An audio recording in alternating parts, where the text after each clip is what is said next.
and Brian Steele stood on business, bro.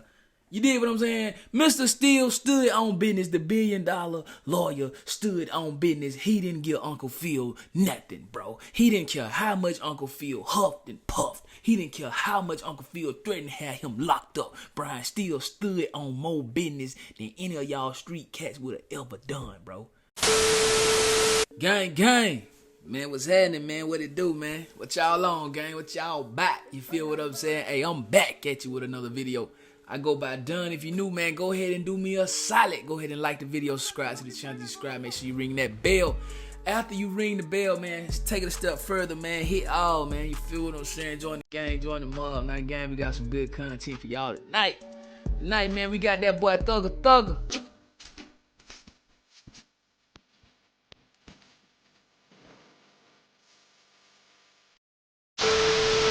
Yeah, man, we got Young Thug on the channel once again, gang.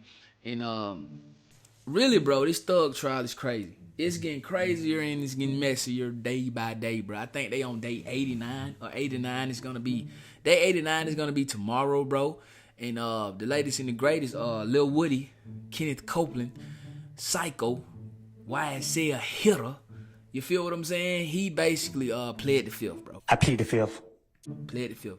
Told him he didn't want to talk. He'd rather spend 2 years in jail before he say anything to the police. And I reacted on that, man, so y'all make sure y'all tap in on that reaction, man.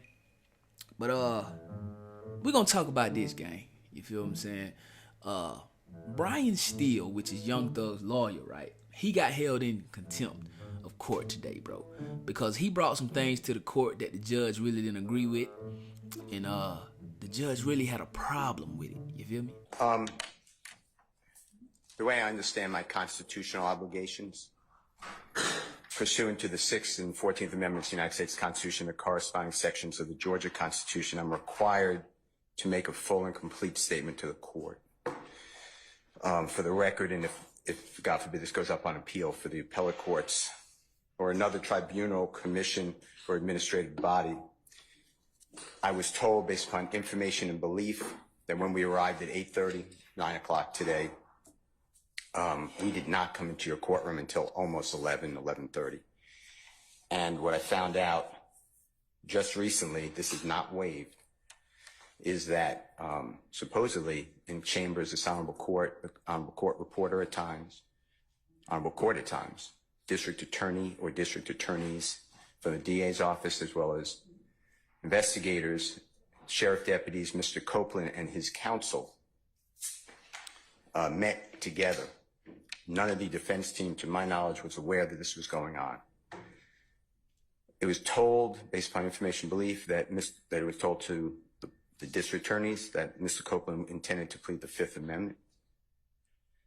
Then I was told, based upon information belief, that Adrian Love, the lawyer for Mr. Copeland, and this court were together, and Ms. Love made representations that John Melnick supposedly spoke with some attorneys for the accused and wrote an email to Ms. Love, to Adrian Love, stating that Mr. Melnick does not represent the witness, and that Mr. Melnick wrote an email saying F you, and then somehow that email was CC'd to me. That never... Mr. Steele, can I interrupt you just a second?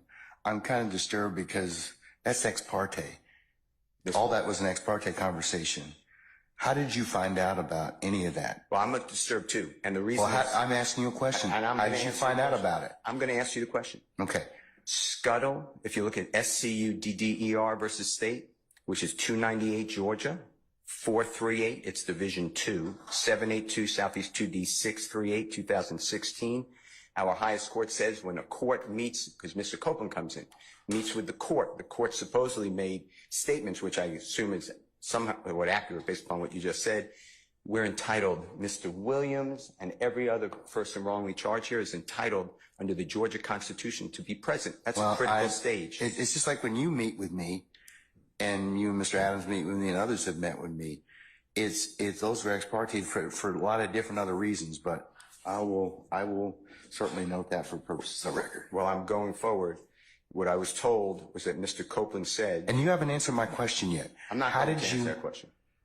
You're not. No, I will not answer that Why question. will you not answer that question? Because I want to make sure that what I say is accurate, and I'm not trying to get No. anybody else I'm into asking you, any- how did you get this I'm information? not telling the court. What I'm saying is based upon information. Okay, well, listen, if you don't tell me how you got this information, then you and I are going to have some problems. We can have I have problems right now. Okay, I know. Look, I don't want to know about your problems. Okay, at this point in time, all I'm asking you at this point in time is, how did you come upon this information?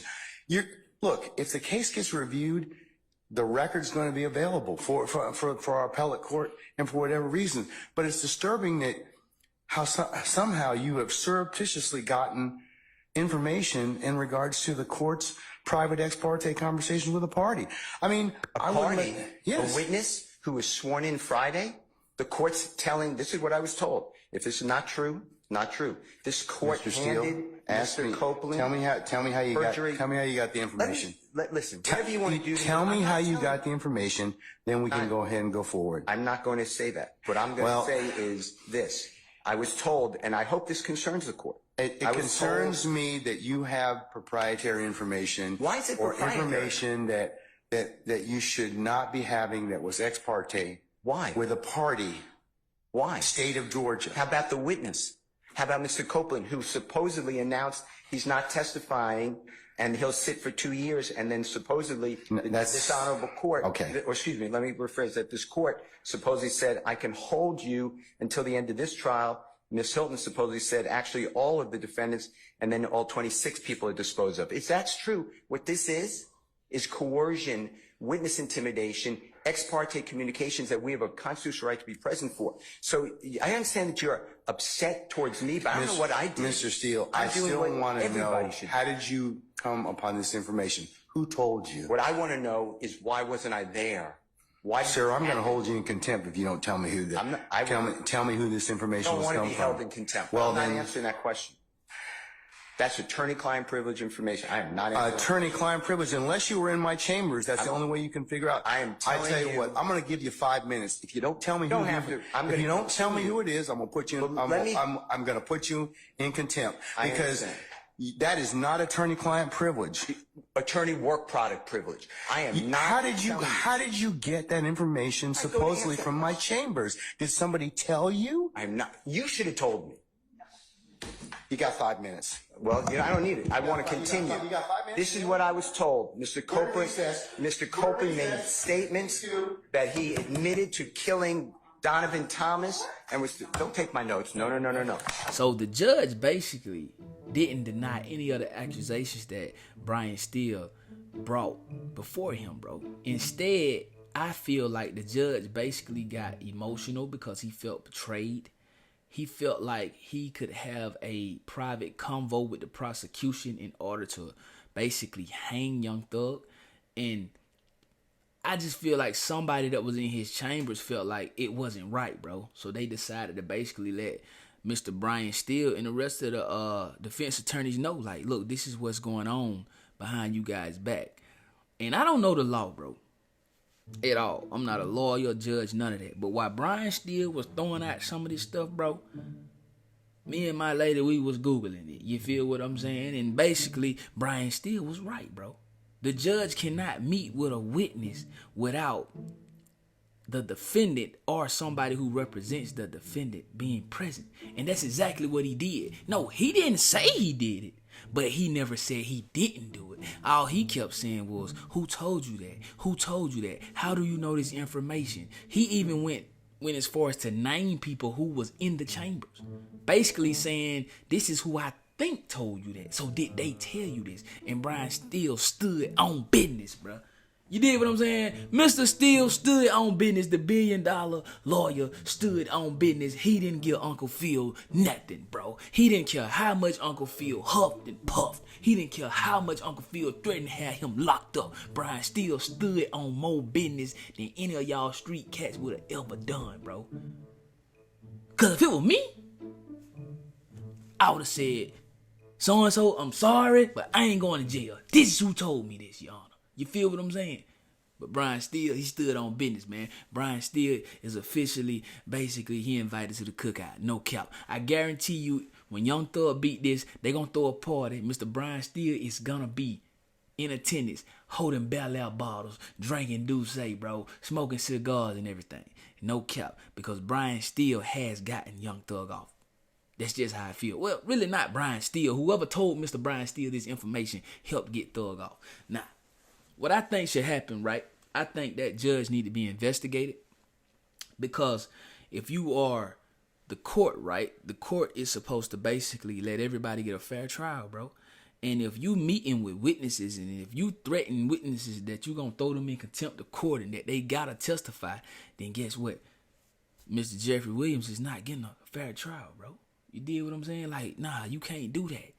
And I think the judge know he can't do that, and that's why he basically want to know who told Brian Steele that, so he can try to do something to that person. Because he probably feel like if I'm going down, they going down with me. Like, no cap. Like I said, man, this trial is crazy. It's getting very messy. Mr. Brian Steele and the rest of the defense attorneys, man, they standing on business. And honest to God truth, I think every dime, every penny that they paid these guys is well worth it. No cap. In the meantime, between time, man, I go by Done. Y'all don't forget, man. Don't forget to comment, like, subscribe to the channel. And, yeah, let me know how y'all feel about the Young Thug trial. What y'all think, man? Y'all think Thug gonna get off? Like, how y'all feel about that? Me, personally, I feel like Thug coming home. And when I say that, now, don't get me wrong. I'm not saying Thug is innocent, because I believe everything that they are saying Young Thug did, he did it. But the thing about our justice system, bro, the thing about the land of the free, the thing about the United States of America is you have to prove it. You feel me? And if you can't prove it, he's innocent until proven guilty. Like, no cap. But yeah, man, we're going to holler at y'all tomorrow, man. If y'all want to see, bro, what I got to say about King Lil Gay hanging up on DJ U, then y'all tap in on the next video. You did what I'm saying. I go by Done. I love y'all, man. 2,300 by tomorrow. 3K on the way. 10K subs by the end of the month, man. Y'all know we chasing that 100K plaque, and we will get it. Free Thug, man. They trying to hang my boy. But he gonna come out of there smelling like a rose, no cap. And we gonna be in Atlanta partying hard. Well, they gonna be in Atlanta. Because I'm just a YouTuber. I want no smoke. Anyway, man, I'm gonna holler at y'all in a minute, man. Let's get it. Gang.